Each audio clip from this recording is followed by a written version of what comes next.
دن میں 2 دفعہ میرے نبی تیمارداری کرنے جاتے، 2 دفعہ۔ اللہ کرے وہ بیماری میں ہی آ جائے، چر ہویا مینوں ترلے لیندیاں، کدی موڑ میرے ول واگاں، خواب میری وچ ایک وار جاویں میں ساری عمر نہ جاگاں۔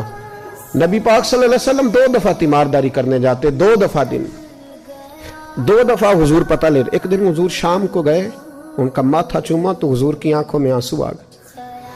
پھر میرے حبیب پاک نے ان کے والد کو کونے میں بلایا، کوئی بات کہی، باپ بھی رونے لگے۔ حضور نے پھر پیار کیا، چلے گئے۔ حضرت طلحہ اپنے ابا جی سے کہنے لگے حضور کیا کہہ کے گئے ہیں؟ کہا بیٹے کچھ نہیں۔ کہا نہیں مجھے بتائیں، کچھ نہیں، رشتہ ہی بڑا نازک، نہیں بتائیں۔ تو باپ نے سر پہ ہاتھ رکھا، کہا حضور کہہ گئے ہیں تو آج شام کو فوت ہو جائے گا، اور جب حضور نے کہا جب اس کا انتقال ہو جائے تو مجھے خبر کرنا۔ والد کو چارپائی پہ بٹھا کے تو